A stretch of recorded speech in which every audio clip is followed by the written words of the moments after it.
have two options in life, at least intellectual options. You can either conform your desires to the truth, or you can conform the truth to your desires. And it seems to me that just about every modern thinker that I came up with, now that the biographies were coming out, had chosen the latter course. They had decided to suppress the truth because it didn't conform to their desires. So Sigmund Freud would say all men have a desire to sleep with their mothers and their sisters. All men, Sigmund? I found that hard to swallow when I first heard it, and then suddenly the story of Freud's relationship with his sister came out, and suddenly this became somewhat more understandable. You got me.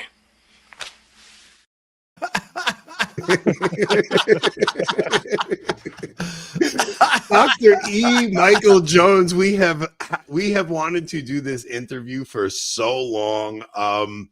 Okay, so we have a lot to get to tonight because I've never had a chance to speak with you, but I've been admiring your work for a very long time. So I would like to kind of start back at Degenerate Moderns, and because all of your books seem to flow into each other, where you start discussing the topic of the next book in the book you're writing at the moment, and they all just seem to flow into one another. And Degenerate Moderns was the first book I read of yours, and it was you have these unbelievable Chestertonian quotes in that book. One that stood out to me was they tried to sell us on, well, I'm not going to get the quote exactly right, but they tried to sell us on that religion is the opiate for the masses, but it turns out that opiates are the religion of the masses. and it's like you have these throughout your work, and your books are amazing. And you always have a way of kind of bringing it down to a level like even what you just saw in that clip. So, what year was Degenerate Moderns? And that was the first one that you wrote books before that, but that was the first one that kind of popped off, right? Yeah, it did. It got a lot of response from the conservative movement at that period of time. So it was around, I think it was 92. Oh, that was 92. And that me saying that's a direct quote from Degenerate Moderns, what I said. That was a C-SPAN. I was Washington. I think it was about around the time of everyone was talking about the universities, about the takeover of the universities by what we call political correctness. So, but it was also, I started off intellectually as a literary critic. I got a PhD in American literature from Temple University at a time when there was a big contestation. This was the beginning of the takeover of the universities. I had a front row seat to it. And the issue when I was in graduate school was Ezra Pound. Go ahead. I'm sorry. The question. So he was the man, well, along with T.S. Eliot, who revised the English language at the beginning of the 20th century. Pound edited The Wasteland for T.S. Eliot, and they developed a literary criticism that eventually became known as the New Criticism, which was basically close textual reading. Forget about everything else. Well, I have nothing against close textual reading, but there's a certain point where it's not going to reveal what's going on. And if a classic example was, as I mentioned, Sigmund Freud. You can do a close textual reading all you want, and the problem is he's not being honest with you. All of the people I mentioned in Degenerate Moderns had a kind of hidden agenda. And in order to find out the hidden agenda, you had to read the biography, which is something nobody ever did when the New Criticism was in charge. So it was a kind of truncated, not a bad idea, but a limited, truncated version of what you needed to understand literature. That's the interesting thing about all of your books is that the research that you're doing for these books is it's something that nobody else really does, where you're reading the work and then you're going back and studying the person that actually wrote the work to try to get to the motivations of the person writing the work. I watched your interview with Patrick Coffin yesterday, and you were even doing that, like explaining so much of like the motivations behind the English language and why we kind of perceive everything the way we do. So what book comes after Degenerate Moderns? Dionysus Rising. Okay, and what was that one? I never even heard of that one. It's basically the same thesis, and a friend, Canadian friend, said to me she loved Degenerate Moderns, so she said, "Why don't you do something about modern music?" So I said, "Okay, I'll write a chapter on it." Well, it turns out it was much more complicated than I thought, because I was going to go right to Arnold Schoenberg. He's the classic modern composer, and start with him. And I realized you can't start with him. You have to start with Richard Wagner. And so his most famous work is Verklärte zur Nacht. It's a smeared version of Tristan und Isolde. That's what his brother-in-law said. And that's what it is. It's Tristan and Isolde kind of made less comprehensible. And the beginning of the book is Wagner. Wagner is a genius in he's one of these great just monuments to, what can I say? Beauty, genius. He's got everything. And he was a tremendous figure, and everybody in the 19th, by the end of the 19th century, everybody had to take account of Wagner, including people like J.R.R. Tolkien, who got the whole idea of the ring from Wagner and never admitted it. So really, we can talk about that too. I just did a piece on Tolkien. There's a piece I wrote called Tolkien's Failed Quest. It's another story. We can go into that another. This is the problem. We might have to make this a multi-part interview, because it's fine with me, but I'm trying to stay on track here. And I'm trying to say, look, this is, if you want to talk about Wagner, let's talk about Tristan und Isolde. It's about sexual liberation, and it swept all of Germany away. Schoenberg was swept away with it. He was in Vienna when everybody was going to Bayreuth listening to Wagner, and he was in the Bohemian circles there. He's a Jew who converted to some evangelical Protestantism. And then everybody puts it into action. They watch Tristan. They decide sexual liberation is a great idea, and you act on it, and your life falls apart. Yeah. So his life fell apart when his wife committed adultery because she listened too much to Tristan and Isolde. And he was reverted. He was an angry man who reverted to Judaism, okay, returned to the vomit of Judaism, disavowed his baptism, and vowed not just revenge on his wife, but revenge on the West and on the music it created. And so that's what you have to know to understand Schoenberg. Okay, so now you start exploring music, and then where do you go from there? Because I'm like, all of these books lead. Do you go to the Slaughter of Cities after that, or is no? Living Machines. I went to architecture, modern architecture, Bauhaus architecture. I looked into Gropius. Like, what is the meaning of those ugly Bauhaus buildings that everybody hated? They're all over the world. They conquered the world. You had the same. The same stupid building in Leningrad as you had in Nairobi. Okay, so in Leningrad, you got a flat roof when you get 9 feet of snow. That doesn't work. You're going to have a leaky roof. In Nairobi, I've been in Nairobi. I've been to the Jomo Kenyatta University. You have, again, another Bauhaus building with huge plate glass windows. The sun comes through these windows, and you've got a solar oven. This is not appropriate for the equator. It's not appropriate for St. Petersburg. It's just an ideology. And as an ideology, I think I can deduce it from the facts of Gropius's life. That was the third book. What year does Bauhaus actually start being used? Well, the famous book is building is 1970s, the Fagus shoe factory. On Alfeld underlined 1907 is a crucial year for modernity. It's the same year that Picasso did Les Dames d'Avignon. It's also the same year that Pius X wrote his encyclical on modernism. So this is a turning point. It's a turning point, and that's the first building. And Gropius founded a school of design, Bauhaus, and eventually he was run out of town by Hitler. And so Bauhaus split up. He went to Harvard, and his assistant went to Moscow. And between the two of them, between the East and the West, Bauhaus took over the entire world, especially after World War II. Yeah, that's what I was going to ask you, because something happens to architecture after World War II, where even the church itself stops building these beautiful cathedrals, and church architecture changes, and everything kind of just, I don't know, everything just kind of flattens out and just gets, start getting churches in the Well, round. I don't know if that's a theological issue or what it happens. is theological. You know, what the priest didn't realize is that there was a theology to Bauhaus that was antithetical to the Catholic faith. Yeah. And so nobody understood this. Nobody understood. The big push came with Vatican II, where we had nothing to fear from the modern world.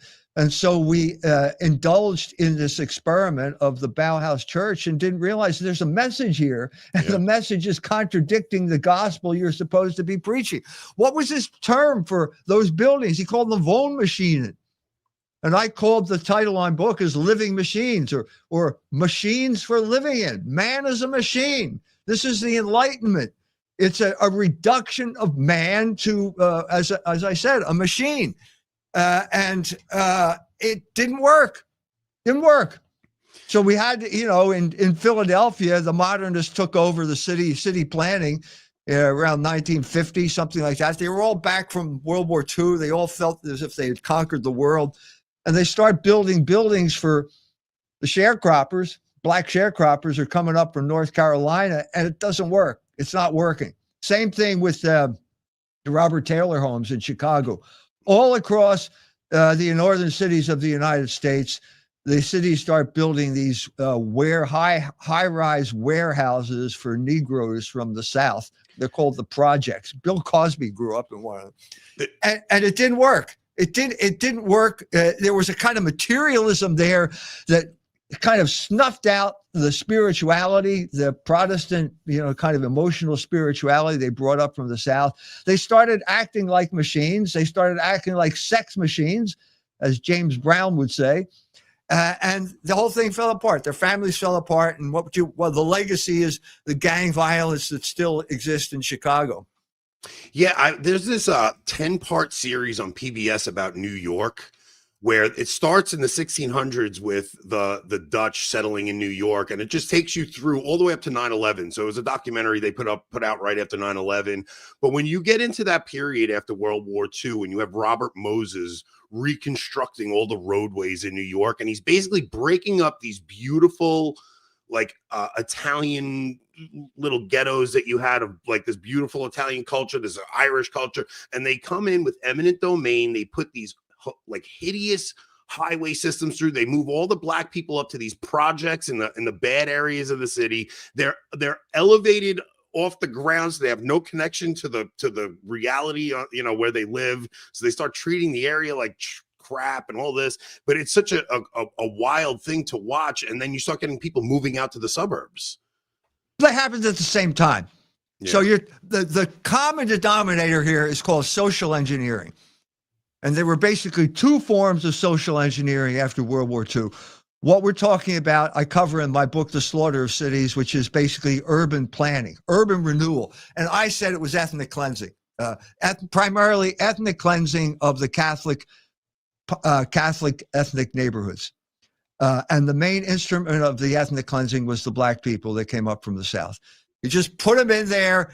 Any immigrant group and they were an immigrant group. These people in Chicago talked about Mississippi the way my parents talked about Ireland or Germany. Okay. And they came up there, and the immediate result when you move into this kind of deracinated immigrant society is gangs form. And the gangs became then the lumpen proletariat, engaging in random violence that's going to drive the Catholics out of their neighborhood. So it's Bauhaus for the Negroes in the city, Levittown for the people in the suburbs. So when you're in Chicago, you're Polish or you're Irish or Italian. When you get to the suburbs, you're white. Mm-hmm. And that was the whole point, because this social engineering was race-based. The crucial year was 54, Brown versus School Board, where they strike down segregation in the South. The same year they do Berman versus Parker, which is the urban renewal decision, which basically says the city has the right of eminent domain and they can take whatever they want and you have no recourse. It was named after a guy, probably a Jew by the name of Berman, who had a clothing store in Washington. There was nothing wrong with his building. He said, I want to be here. If you want to rebuild the neighborhood, I want to be here. I want to sell them clothes. Nope, you're not part of the plan. And they tore his building down. So this is the twin evils of social engineering were urban renewal, ethnic cleansing, and the other one was sexual liberation as a form of political control. And I was a guinea pig in this experiment. I was in my mother's womb when the Kinsey report came out. I was born 4 months after the Kinsey report. This is the bad sign that I was born under.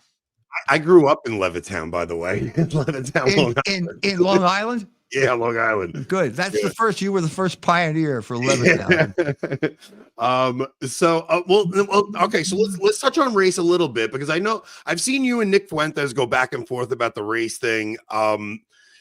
Because once they break up those Catholic communities and you do get the suburbs, doesn't a white culture actually form though? Like because you did see there would be like Italian culture, there would be Irish culture, there would be, German culture. And when, especially in the city, they would kind of stay grouped together and they would stay amongst their own. But once they do move out to the suburbs, like, doesn't a new culture kind of get developed at that point? Yes, you're right. It's called American. So I am biracial. Okay. I am not white. I'm biracial. I'm Irish and German. This is inevitable. Okay. When you bring these people over here, it's inevitable that they're going to get together and you're going to see intermarriage. The thing that explains this in terms of American ethnicity is something called the triple melting pot, which says after 3 generations, every immigrant group becomes one of 3 groups: Protestant, Catholic, Jew. Now, this was developed in the 1940s. There were basically no Muslims here at that point, but it could be expanded to include Muslims in places like Dearborn, because I think they're the rising group. So I would claim that after I'm 3rd generation, by 3rd generation, they say that's when your religion becomes your ethnicity. My grandfather was born in Ireland. He came over here. He was an Irishman from the day he got here till the day he died. My father was 2nd generation. He didn't know who he was. He couldn't decide whether he was Irish or American. By the time I came around, it was clear that I and my generation, we were all Americans, but we were a particular kind of American. We were Catholic Americans, as opposed to Protestant Americans, as opposed to Jewish Americans. That's interesting. So I work construction. My father's Italian, my mom's Irish, right? Now I work with all these Italian guys, and they would speak Italian around me, and they would laugh at me, and they go, "Yo, you stupid American boy, because you don't understand Italian." Like my father understood it, but by the time you get to me, I don't understand it. Now my kids, my wife's German, I'm Italian. My kids they're just Catholic at this point. That's right. That's what it comes down to. My mother. I'm learning German. My German grandfather was living with me. So I came home after my first week of learning German in high school. I said, say something in German. And he said, letzte Nacht an die Mond, das war mein letzte, which I couldn't understand. That's the dialect. Okay. I had to learn that on my own. My mother was 100% German. She didn't speak any German, because the dialect that my grandfather spoke didn't make any sense. It was so peculiar that it didn't work. You couldn't learn it. You couldn't learn German by learning that. Yeah. The guys I work with, if they were Sicilian, so if they went to Italy, it's a totally different, especially because they came here in the early mid to early 1900s. So what is the disagreement that you always have with Nick? Because I see you guys going back and forth a lot. I never actually got. Which Nick are you talking about? There are multiple Nicks out there. There are multiple Nick Fuentes. Because I would imagine you guys would agree on a lot when it comes to the issue of the Jews, but right. I always see you guys kind of butting heads on the race issue, and I've never seen what the disagreements are. Yeah, so sometimes Nick Fuentes, so when he's online, he's white. Okay, when the cops show up at his house because of some complaint, he walks out and says, "I'm a Mexican." Yeah. And then he also says he's Catholic. So he's got this multiple personality disorder. I have multiple personality disorder because I'm Irish and German, but the American kind of brought it together. So I'm saying, so it happened when he brought on Jared Taylor. Jared Taylor is a white guy. He's a race guy. His job is to basically turn Jews into white people so they can become invisible. That's always what the American Renaissance was doing. And now Nick starts spouting this racial line, and I'm trying to explain to him that this is not compatible with Catholicism. Race is not an ethnic group. It's an ideology. It's a category of the mind that got imposed for political purposes on the proletariat, on the working class in Virginia at the beginning of the 17th century. The slaves there were Celtic slaves and there were African slaves. And they got together for Bacon's Rebellion, and they nearly overthrew the rule of the plantation owner class. And they decided they're not going to let that happen, so they instituted terms like white and black to divide the working class, giving whites privilege. There is always a value judgment placed on white and black. There's no value judgment placed on Italian or Irish or German. That is what it is. But when you come to white and black, either it's white supremacy over black people or it's black supremacy over white people. And it always leads to conflict, and it's incompatible with the Catholic faith. It's not incompatible with Protestantism because they all had state churches. And so if you were an English Protestant, which is basically what Samuel Huntington said was our identity as Americans, an Anglo-Protestant, you came from an island where everybody looked the same. That was a state church. Yeah. That's different than the Catholic Church, which is universal and has, branches all over the world. Yeah. If you're worshiping at the same altar, that's infinitely more important than what you look like. It's like when the Spanish come to Mexico and South America, they kind of form this mestizo culture because they're at the same altar. So there's really no distinction between Gentile or Jew or, it's like that kind of happens. But if we're in our modern America, yeah, because I do see an issue with just breaking down between black and white, because white Protestant is very different than white Catholic. But I do think there's some big cultural differences, especially now that we do have this mass immigration issue with people are pouring into the floodgates, and you're now in what would have typically been a white suburban area in America is now kind of mixing up with all these other ethnicities. Now, as a Catholic, what should we want our kids to like? I don't know. Like, isn't there something to this that we should be concerned with preserving what white American culture has I'm not sure what white American culture is, but I think I know what Protestant American culture is. Yeah. And look, whether we think we should preserve it or not, it's going to pass away because I've been talking about the three republics. Okay. The first republic in America began in 1781 with the Constitution, ended in 1861 with the Civil War. Second republic begins. Some things do not pass into the next republic. Slavery did not pass into the Second Republic. The Civil War ended slavery. Second Republic, 1865 to 1945. That ends with World War II, the victory in World War II. Everything is an 80-year cycle here. And so 1945, you have certain things. The Holocaust narrative is the foundational myth or story of the Third Republic. Americans are great people. They saved Jews from the Nazis and so on and so forth. That justifies social engineering, blah, blah, blah. We are now at the end of the Third Republic, 2025, 80 years. And now I'm saying one of the things that's not going to pass into the Fourth Republic is conservatism. Okay, Judeo-Christian morality. Nobody believes in Judeo-Christian morality anymore because of the Jews' response to the overturning of Roe versus Wade when they said abortion is a fundamental Jewish value. Protestantism is not going to pass into the Fourth Republic. The churches are evaporating now. One of the things rising now is the Muslim population. Places like Dearborn, they had big disturbances in Dearborn, which were orchestrated for effect. I'm saying we have to understand this movement of history and what is going to stay behind and what's going to move forward. Yeah, we've been talking a lot about, like, you can sense we're coming to the end of a story right now, right? So yes, you had the American Revolution is that first period, the Civil War is that second period, and World War II, the Holocaust narrative, comes out of that third period. The two previous still do hold some kind of a foundational role in America, but what comes next, like, are we looking at another event to have a myth to base this next 80-year period on? You want me to nominate a myth?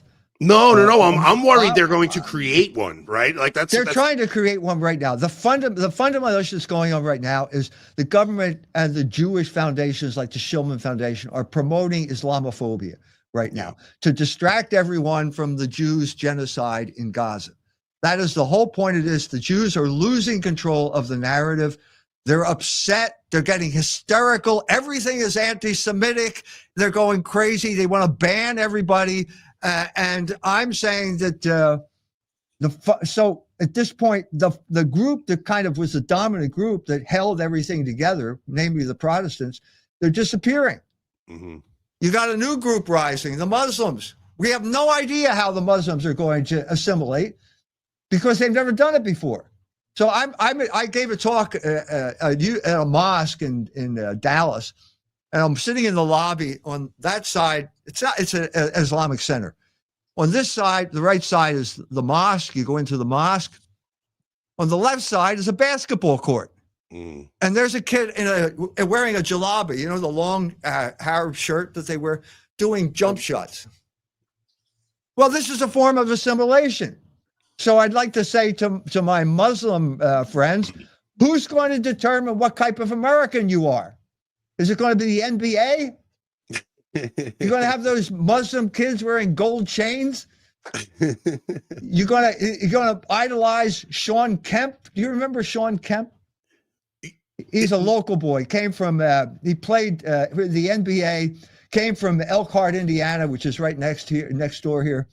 He won the championship of illegitimate children, fathering illegitimate children. Fathered 19 illegitimate children when he was in the NBA. Is that the role model you're going to have?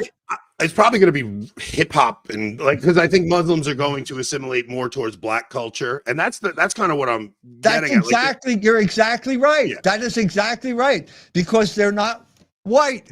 Okay, yeah. And so I have my oldest son lives in Dearborn, and they pick up the next generation picks up everything bad about America, which is like fast cars. Okay. Fast cars doing 100 miles an hour in Dearborn the wrong way down a one-way street. This is now Yemeni culture in Dearborn. And the guy who did that, he just died, killed himself and 3 other Muslims, probably Yemenis, by hitting a tree at 100 miles an hour. Yeah, I work with a Muslim guy who I have some really good conversations with. And the one thing we can always bond on is how the Jews are behind everything.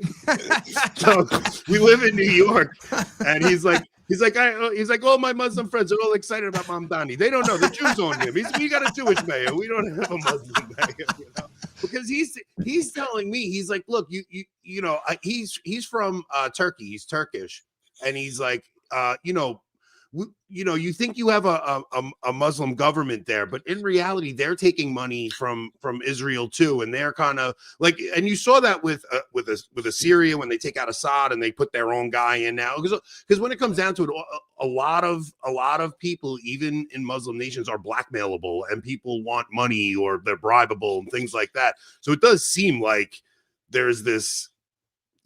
I don't know. It is funny that's the one thing we can talk I think about. It's true. I said we should have an alliance, a Catholic-Muslim alliance, because you have a common enemy. Is that bad? Is it bad to say that? I mean, it's the one thing we really do seem to bond on at work. So you better believe it. And I'm saying, the Muslims are shocked when I say that. But I mean, I think that the Mamdani election was a watershed in American life. This is a man who campaigned as a Muslim. All the Jews, the ADL, was calling out all of their troops to make sure he didn't get elected. He beat them. Yeah. He beat them in New York City. Can you imagine that? Beating the Jews in New York City, and he did it. So I'm saying this is the beginning, a harbinger of this new era, a harbinger of the Fourth Republic, the emergence of a Muslim American identity. So in his acceptance speech, the first thing he mentioned was Eugene Debs, the socialist. So here he is. This man really did something very significant. I mean, if you were talking about the logical progression from the Biden administration to the next Democratic administration, this guy should have had a bone through his nose and purple hair and a beard and a dress, because that's what politics was. It was all gender politics at the Democratic Party. And he single-handedly turned it around, turned the Democratic Party back to its roots as the representative of the working man. That was a stroke of genius on Mamdani's part. And God bless him for doing it. Yeah. Okay. So now go ahead, Rob. Sorry. I was just going to say, do you think it's possible to actually like make an alliance with a group that has a doctrine like Takia, where it allows them to lie, morally in their eyes? Did Mamdani get elected or not? Yeah. This is proof that it's possible. This is proof that it's possible. Yeah, it's a rough one, man. I don't know, because like part of me thinks like a lot of the hostility between Catholics and Muslims is caused by the Jews, but at the same time you got to think back to the Crusades, and we kind of are mortal enemies with one another too. No, look, I just did an article so it's the immediate thing, which is Dearborn. I covered that, and the feds who are trying to foment violence there. But the deep grammar here of this is Tolkien. The Lord of the Rings. Do you remember the Lord? Have you read the Lord of the Rings? The culmination, the grand battle is Minas Tirith. Yep. Minas Tirith is Vienna, 1683. Orcs are Turks. These are these people from the East. It's kind of like the orc is a combination of the Turk in 1683 and the Soviet Army in 1945. They're bad people coming from the East, and they're going to take us over. Okay. I love that idea. I love the story of Vienna and Jan Sobieski and the cavalry sweeping down from the Vienna woods and saving Vienna. It's a great story. When I did a book tour in Poland for Libido Dominandi, the Polish edition, and every speech I gave all over Poland, I said, the West has failed. And everybody gets a little down. And I said, but that's not the end of the story. The end of the story came when Jan Sobieski saved Vienna, and all the Poles would jump up and cheer. They like that story. Okay, but it's not 1683 anymore. And do you know why the Polish cavalry is not going to save us anymore?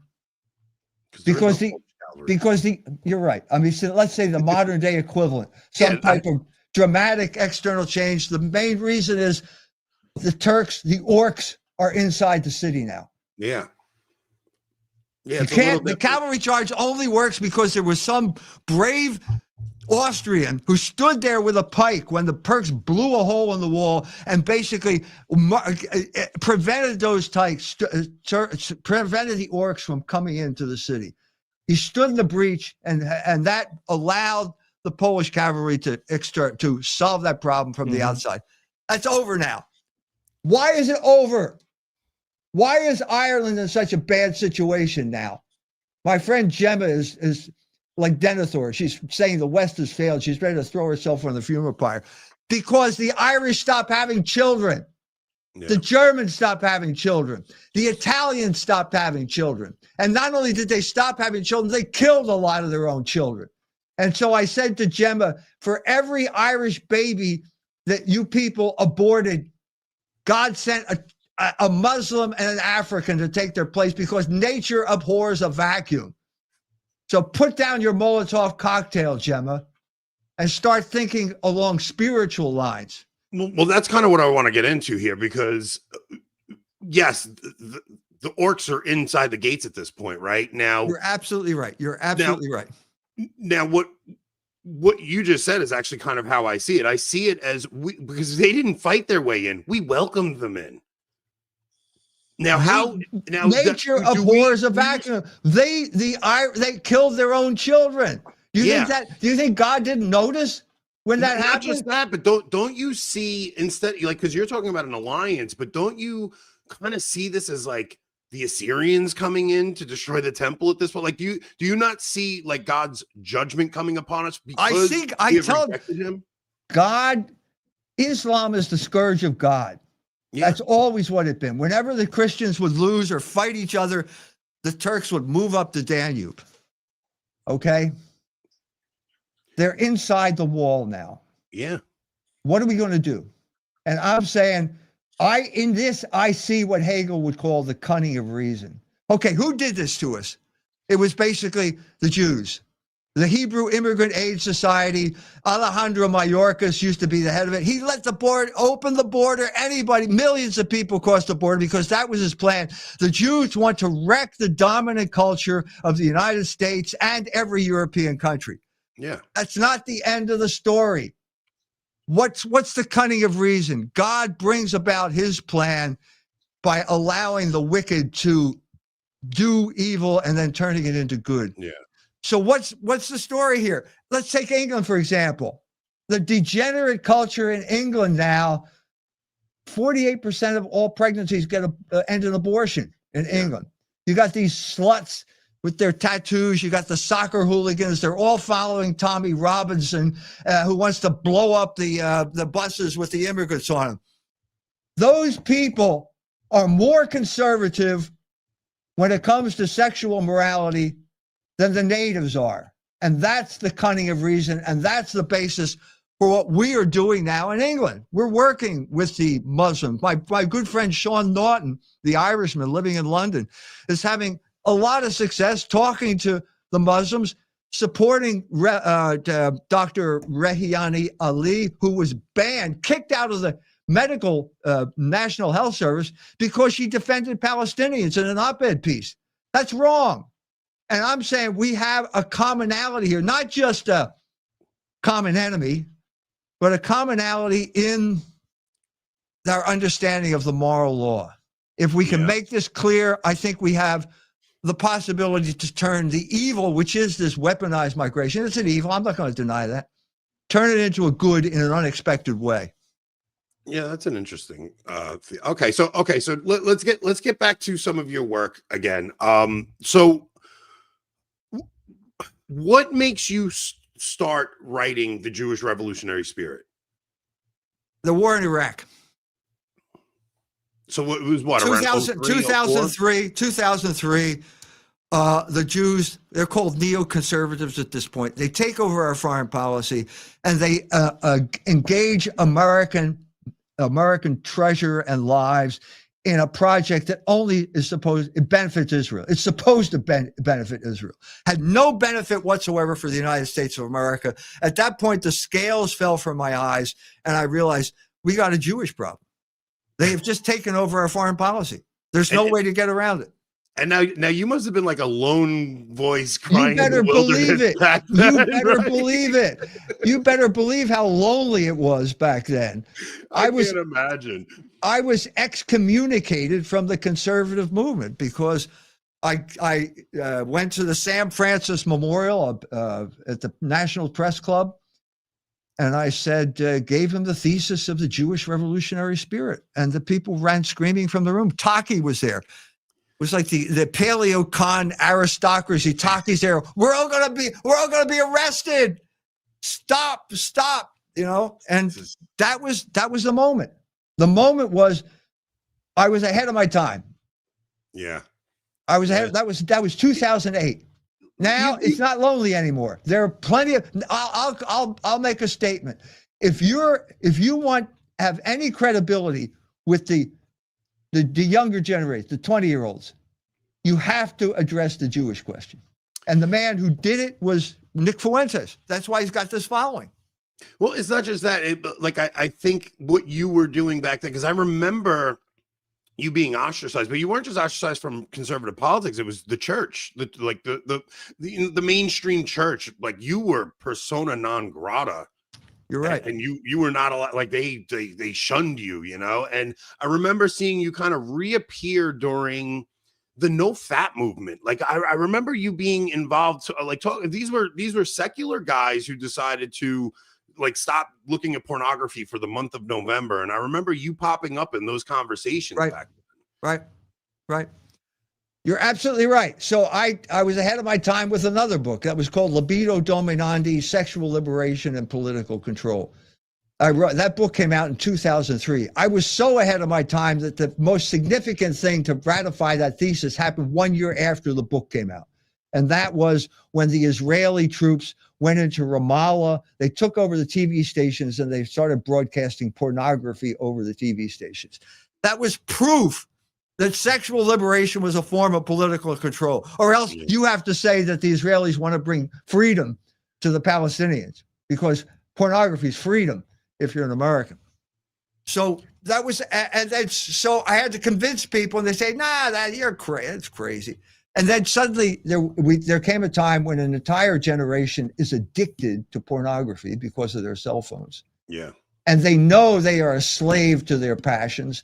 And when I say sexual liberation is a form of control, they understand immediately what I'm talking about. When I say that a man has as many masters as he has vices, which is what St. Augustine said, they know immediately. And sometimes they stop watching pornography like that just because of that. Just because the scales fall from that. Yeah, it's a form of control. I understand why I'm so miserable now. I'm not going to do this anymore. Yeah, I mean, Augustine says it, right? Like, you're only as free as you are free from your vices. I mean, that's right. It's like if something has a grip on you like that, it is absolutely a form of control. So, yeah, and I remember seeing you popping up in those conversations, and then I came across Logos Rising. Now, Logos Rising, the opening chapters, you kind of broke this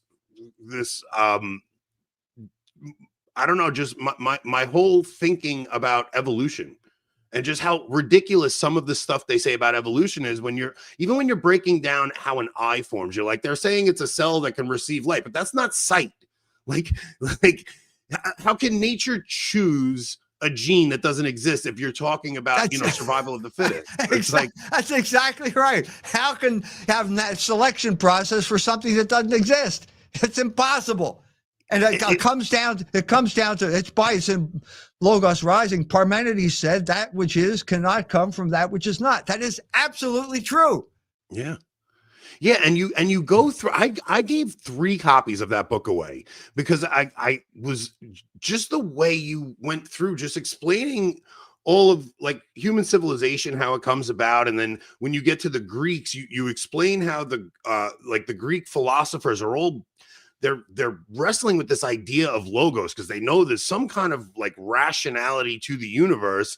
And then Paul goes and tries to preach at the the Areopagus, or yes, something? The Areopagus. Yeah, he goes to preach there, and he talks about the unknown God, and they kind of laugh him out of there. But that St. John, like, really took that, and he understood the Greek mind in an amazing way, and he was able to bring that home with in the beginning was the logo. He understood that the world was changing.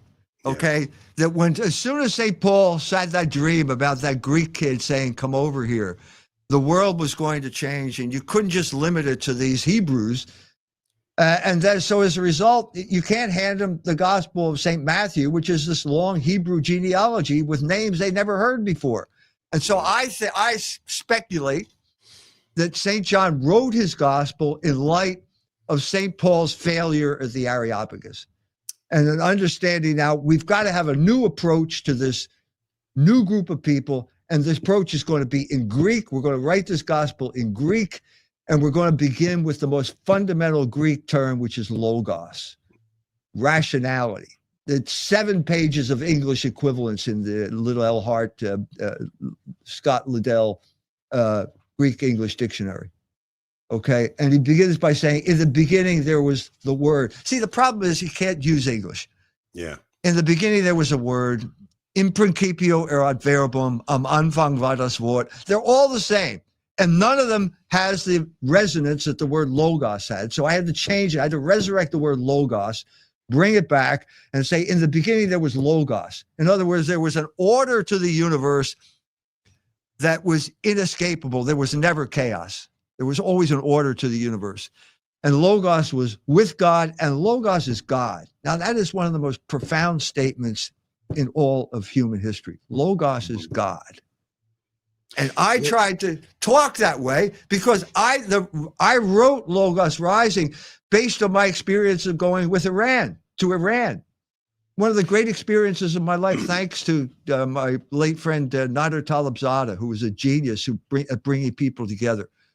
So they brought me over there, and I'm thinking, we now can talk to people in Iran. We can talk to people all over the world. We have the language, you have the technology. What are we going to talk about? You know, I'll buy 3. How much they cost? Maybe something more sophisticated. Or let's put it this way. Is there a basis for some type of universal consensus among all of mankind right now? And if there is, I'm saying the only thing that fills that requirement is the term logos, because we are all rational creatures, and rationality is not optional. Yeah. We have to be rational. You think back to like when 9/11 happens and we go into Iraq and we do all this stuff, and it's like George Bush is like, we're going to bring democracy to these people. And you're like, what? You're going to bring democracy to these people? Like, could you imagine if we would have brought the gospel to these people? It would have been just such a, but how do you bring the gospel? Let's talk. I want to talk to these people. And God bless them. The Iranians were great people. I could talk to them. I was the first time I'm there. I'm one of like 3 million people were celebrating the 1979 revolution. I'm surrounded by women in chadors. And they start saying, Allahu Akbar. And I understand. They start saying something like, I don't understand. So I turned to my translator. I said, what are they saying? He said, death to America. Yeah. They are geniuses when it comes to separating the regime from the people. They understood that perfectly, and we could talk one person to another. That was the great thing about going to Iran. Oh, so they didn't just see an American and think you're death to you. They would talk to you, and they saw the American machine as something totally different. Well, you know, that's a government. I wasn't in favor of the war invading Iraq. We are captives to a government that doesn't represent our interest. The fundamental issue throughout the world right now is representative democracy. We don't have it. Yeah. Every system is basically you take money from the rich folk, but you have to pander to the people. You get the votes from the people, and as soon as you come into office, you do what the rich folk want. Yeah. Donald Trump, I voted for Donald Trump, but that's what he did. Yeah. Okay. So look, I want to promote your new book here now, and then I want to talk the Jewish revolutionary spirit, and I want to talk the Holocaust narrative on behind the paywall, and we will release it on YouTube. But you guys got to come in, you got to, because I don't know where we're gonna go with it. But your new book that you just came out with is called "Walking with a Bible and a Gun." What got you to even start this one? I had a guy write to me and said he could trace his ancestors back to 1680 something, you know. Mm-hmm. So he said, then I became a Catholic. So now I know what it means to be a Catholic, but I don't know what it means to be an American anymore. And I had the sense, like after the identity politics of the Democratic Party, where you, in order to be an American, you had to be a homosexual or a Negro or part of feminist, something like that. These are all identity politics, identity groups. Is there an overarching principle that unites us as Americans? And if so, what is it? That was basically the premise. And I'm right. This is in mind as Trump arrives on the scene with a slogan called "Make America Great Again." What does that mean? So he obviously invoked some type of American identity. He invoked America first, which I agree with. in the first election.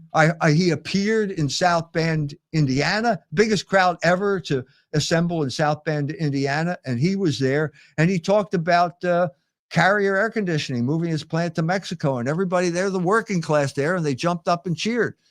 So what does it mean? So this is why I wrote the book. In other words, also, I read a book by a Frenchman by the name of Emmanuel Todt. The book is called La Défaite de l'Occident. Hasn't been translated in English yet, but he said basically the American empire is disappearing, is going to fall, because the hidden grammar of the American empire is Protestantism, and Protestantism is evaporating. Yeah. And I said, that's true. He understands what he's doing. This is a long line of Frenchmen like de Tocqueville, people like that who come over and try to understand what America is. But then he goes in to say, well, what's Protestantism? And he goes down the rabbit hole known as Max Weber, which is a waste of time. And I said, if you want to understand the mind of English-speaking people, you have to understand poetry and literature. And if you want to understand the mind of America, the American founders, all the way up to the present, you have to read a certain poem. And that poem is called Paradise Lost by John Milton. And if you want to understand that poem, you have to read the beginning of it, where Satan wakes up in hell and he gives a speech that is one of the greatest speeches in American literature, and it ends the speech by saying, better to reign in hell than to serve in heaven. Well, your American heart starts beating faster when you hear that, that's who we are. We're all Satanists. Yeah. The hidden grammar of America is Satanism. Yeah, it sounds like a harsh thing you're saying, but the whole founding of our country is built on revolution, right? So like if you understand what a culture actually is, it has to do with like the altar you worship at, but also taking on the patrimony that was given to you from your forefathers and stuff like that. And our country is founded on this revolt from their forefathers. So revolution is kind of like baked into the story of who we are. And then you have, and you know what? I feel like people should go watch your interview with Patrick Coffin, because you do a really good job of getting into the book and discussing Protestantism and just how because they don't have confession, they're just this constant like debasement that they go through, and then they have to have a revival. And it was a really, really well done interview. So if you guys want a full expiation on this book, I really think, this is the next book I'm buying of yours that I'm going to read. I can't wait to get into it. But so you guys can get that on fidelitypress.org. Right. Have to go to fidelitypress.org. I've been banned from Amazon. Fidelitypress.org. The link should be in the description. So you were pretty much like one of the first to get banned. Like there was a few years there where we couldn't even, I was afraid to even have you on the YouTube show. So I was afraid to ask you to come on. And this interview, I kind of had to do a little bit of the backstory with you, because I've been watching you for so long and I've never heard anybody really go through everything. And we missed a whole bunch of books also, but I definitely, the one thing you really changed the way I see everything is on the Jewish question. And it made me start thinking deeper about this stuff. And then I started thinking about it theologically. And it's been a topic we've been discussing a lot on the show. So I'd like to do that on the other side. So if you guys aren't members, come over to Locals. We will release clips of it on the main channel. We don't want to kill this interview. This interview is amazing, but I think it's going to be worth coming over there to see the rest of it. Is there anything else you want to promote before we leave here, Dr. Jones? No, that's it. The Walking with the Bible and Guns, the most recent book. Okay, guys, go check that out. Fidelitypress.org. I promise you, if you've never read a Dr. E. Michael Jones book, there's nothing like them. They're just filled with things you would. I'm one of your biggest fans, so I will never not promote you. And maybe we'll discuss our different approach on the liturgy. Also, there's a couple of things I want to talk about over there. So, all right, Rob, take us out. Yeah, he's just going to kill the feeds to everything. Yeah, the liturgy one, because I know you're like, I've grown to love the traditional liturgy, right? And I know